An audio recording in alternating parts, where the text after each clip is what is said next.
mengerjakan piket karena kelasnya terlihat sangat rapi, bersih, dan kita beri apel ya untuk teman-teman kita yang sudah mengerjakan piket hari ini. Nah, ini tidak hanya berlaku untuk anggota piket di hari ini saja, tetapi Ibu harap juga untuk anggota-anggota piket di hari berikutnya. Karena kalau kondisi kelas kita bersih, rapi, dan juga lingkungan sekolah kita bersih, rapi juga akan menciptakan proses pembelajaran yang aman dan juga kondusif. Nah, berbicara tentang lingkungan, minggu lalu kita sudah belajar tentang lingkungan hidup, betul tidak? Betul. Nah, apakah masih ada ingat apa saja jenis-jenis lingkungan hidup? Saya Bu. Boleh, silakan Rauda. Jadi Bu, jenis lingkungan hidup itu ada 3. Yang pertama jenis lingkungan alami, lingkungan buatan, dan lingkungan sosial. Betul sekali. Jadi betul ya yang telah disampaikan oleh Rauda bahwasanya lingkungan hidup itu ada 3, lingkungan hidup alami, buatan atau lingkungan hidup binaan, dan juga lingkungan hidup sosial. Dan Ibu harap juga untuk semua siswa lainnya agar dapat mempelajari kembali materi yang sudah kita pelajari, karena nantinya pada pertemuan akhir semua materi itu akan kita evaluasi. Jadi Ibu harap semua siswa dapat memperoleh nilai yang baik. Nah, untuk hari ini kita akan melanjutkan pembelajaran kita tentang dinamika kependudukan. Nah, baik di sini nantinya kita akan mempelajari tentang apa yang dimaksud dengan dinamika kependudukan, kemudian faktor yang membentuk dinamika kependudukan, dan juga permasalahan-permasalahan yang disebabkan oleh dinamika kependudukan. Baik semuanya, silakan perhatikan gambar pada layar. Di sini ada 2 contoh gambar. Ada yang tahu tidak apa perbedaan dari kedua gambar tersebut? Ya Bu, Baik, silakan Rahyan. yang sebelah sini itu penduduk padat Bu. Sebelah itu berat, nggak padat Bu. Betul sekali. Berarti di sebelah kanan ya, itu adalah gambar wilayah lingkungan yang padat penduduk dan juga gambar wilayah yang jarang penduduk. Nah, di sini Ibu akan menunjuk 2 orang ya. Ada Ikrar dan juga Adila. Coba identifikasi ya, identifikasi lingkungan tempat tinggal kalian. Kalian berada di lingkungan padat penduduk ataukah lingkungan yang jarang penduduk? Bisa? Oke, silakan Adila, bagaimana? Lingkungan rumah saya padat penduduk karena kompleks. Adila, rumahnya padat penduduk karena kompleks. Kemudian apalagi ciri-cirinya? Rumah saya dengan rumah tetangga berdempetan Bu. Oke, kalau dari Ikrar bagaimana? Sama Bu. Kalau di kampung saya termasuk desa padat Bu. Terus dekat kota, rumah itu saling berdempetan. Kadang-kadang pulau kecil. Oke, terima kasih. Ada penjelasan, identifikasi, analisis dari Adila dan juga dari Ikrar. Nah, kira-kira yang daerahnya jarang penduduk apakah ada di sini? Saya Bu. Oke, silahkan Rauda. Kampung saya jarang sekali penduduknya Bu. Bahkan tetangga saya berjauhan, sangat berjauhan. Betul sekali. Berarti dari identifikasi, analisis dari teman-teman kalian, kita dapat menyimpulkan bahwa daerah wilayah yang padat penduduk itu memiliki rumah yang berdempetan, bahkan satu dinding itu saja bisa untuk 2 rumah. Kemudian kalau yang jarang penduduk itu masih banyaknya lahan-lahan yang kosong. Nah, dari perbedaan kepada penduduk inilah, maka pada suatu wilayah disebabkan karena adanya yang namanya perbedaan dinamika kependudukan, dan inilah yang akan kita pelajari.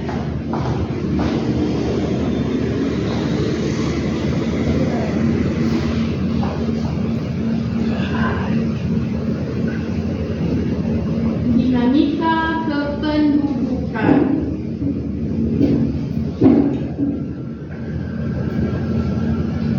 Baik, nah sebelum kita membahas tentang dinamika kependudukan, Ibu ingin bertanya terlebih dahulu, apakah ada yang tahu perbedaan dari penduduk dan juga warga negara? Ada yang tahu kedua perbedaan ini?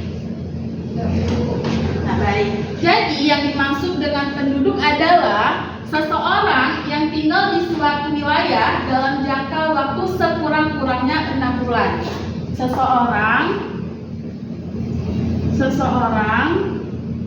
yang tinggal di suatu wilayah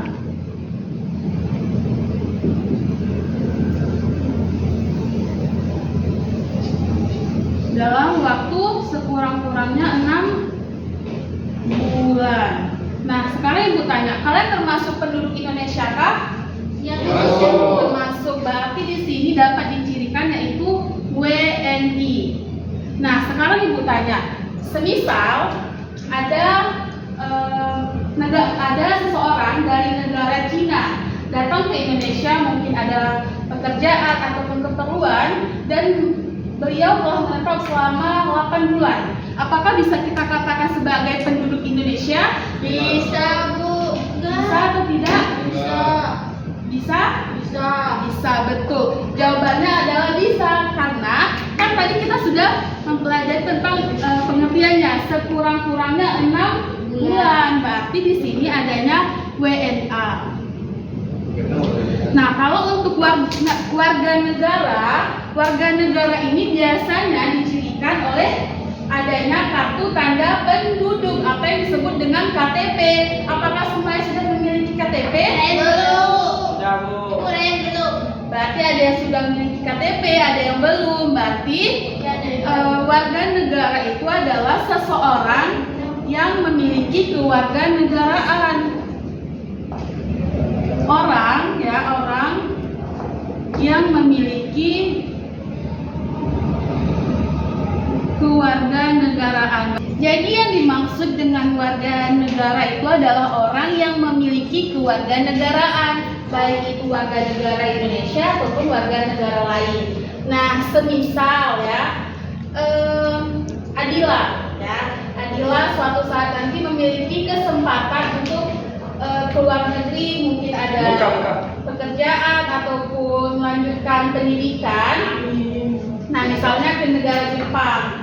Nah, di situ Adila merupakan warga negara Indonesia yang sedang menjadi penduduk Jepang. Nah, sampai di sini dapat dipahami tentang pengertian penduduk dan juga warga negara. Mengerti, Bu? Paham. Baik, selanjutnya kita akan membahas tentang dinamika kependudukan. Nah, yang dimaksud dengan dinamika kependudukan itu adalah dinamika kependudukan.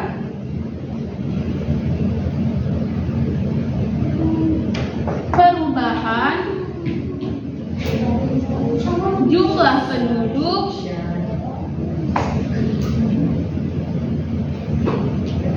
secara terus-menerus.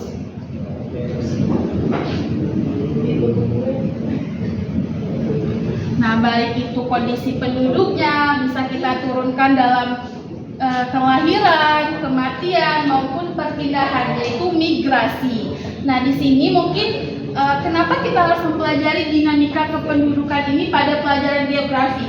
Karena di sini kita akan mengambil konteks spasial, yaitu konteks Ruangan. Oke, betul. Konteks keruangan atau konteks spasial. Nah, di konteks spasial ini kita akan membahas tentang wilayah. Nah, wilayah ini dapat berupa paling besar yaitu negara, kemudian apalagi provinsi, kabupaten atau kota, dan yang paling terkecil yaitu desa. Nah, di sini kita akan membahas sesuai spesiesnya. Misalnya, bagaimana kondisi kelahiran di Provinsi Aceh, ataupun bagaimana angka kelahiran di provinsi lainnya, baik itu dalam wilayah negara, provinsi, kabupaten, kota, dan juga desa. Dan juga di sini kita melihat tentang fenomena alamnya. Nah, semisal mengapa Pulau Jawa itu memiliki penduduk sebagian besarnya itu bertempat tinggal di Pulau Jawa dibandingkan dengan Pulau Kalimantan, dan Pulau Papua. Nah, disinilah kita akan membahas tentang pertanyaan tersebut. Nah, selanjutnya kita akan membahas tentang faktor dinamika kependudukan. Faktor dinamika kependudukan ini terbagi menjadi 3. Yang pertama adalah kelahiran, atau yang disebut dengan, ada yang tahu? Natalitas, betul. Natalitas. Iya. Dan yang kedua itu kematian, yang disebut dengan mortalitas. Dan yang ketiga itu adalah perpindahan, atau yang disebut dengan Mobilitas. migrasi atau juga mobilitas.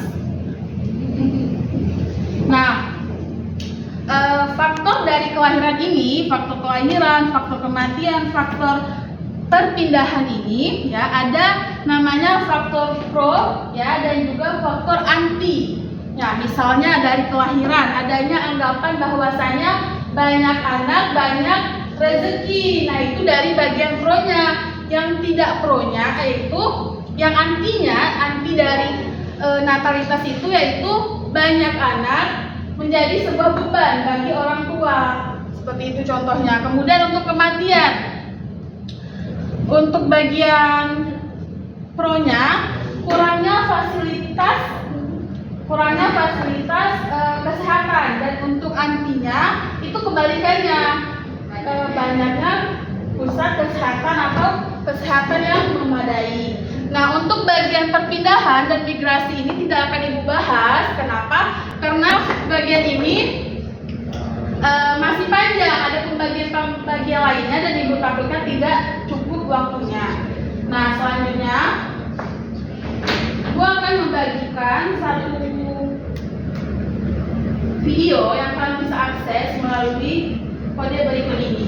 Nah, jadi semuanya silahkan diakses video terlebih dahulu. Sudah?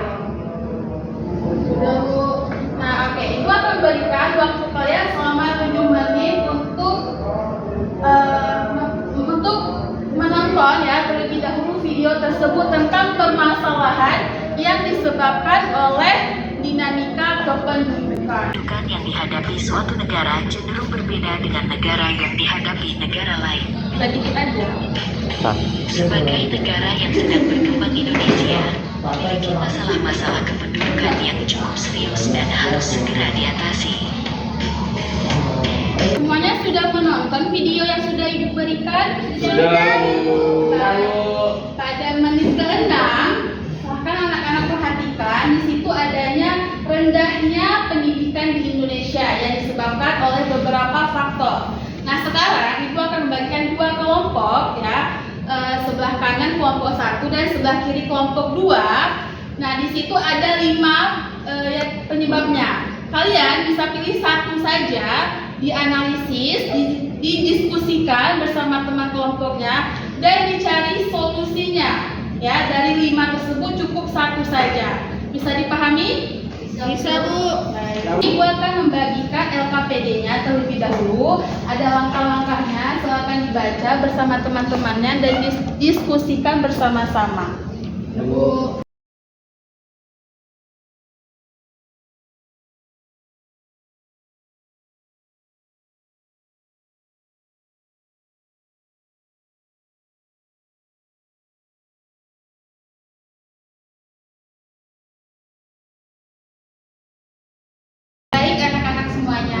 Ibu kan sudah memberikan waktu untuk kalian berdiskusi bersama teman-teman kelompok.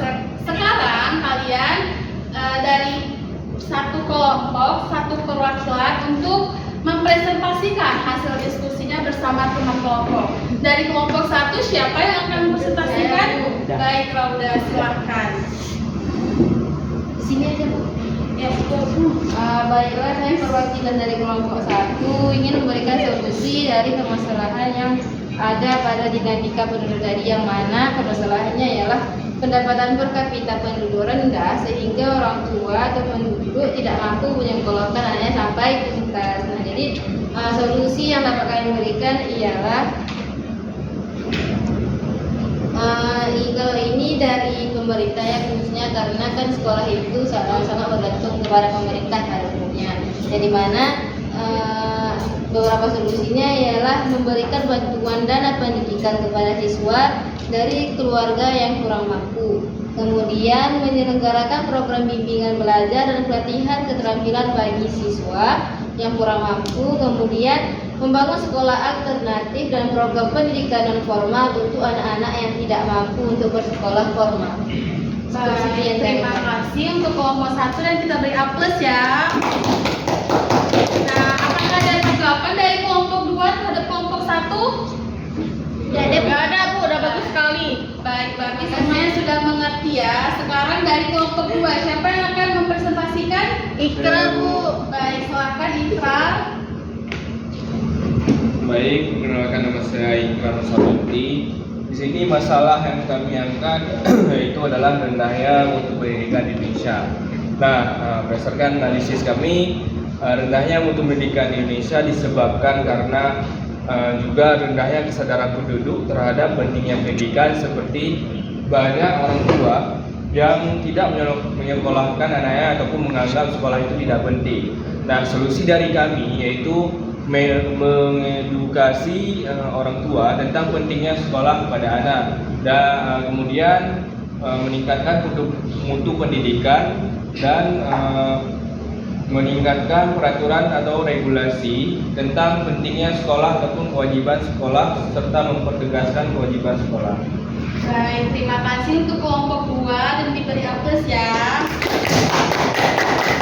Ada tanggapan dari kelompok 1 untuk kelompok 2? Tidak, Bu. Sudah bagus. Baik, berarti semuanya sudah memahami ya tentang permasalahan yang disebabkan oleh dinamika kependudukan. Nah, di sini Ibu mau satu orang saja untuk merangkum ya materi apa yang sudah kita pelajari pada hari ini. Ada yang bisa?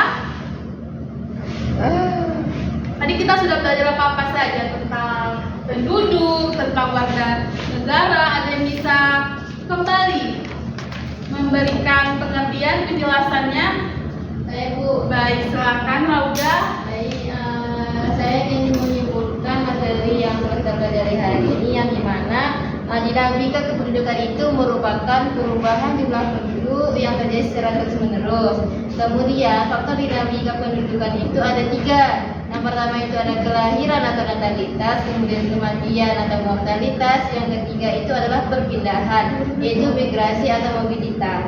Baik, terima kasih untuk Rauda. Nah, Ibu rasa semuanya sudah paham tentang materi yang sudah Ibu jelaskan. Sekarang Ibu akan memberikan evaluasi terhadap pelajaran yang sudah kita pelajari. Untuk anak-anak semuanya, silakan kembali di scan barcode yang ada pada layar. Sudah? Belum, Bu?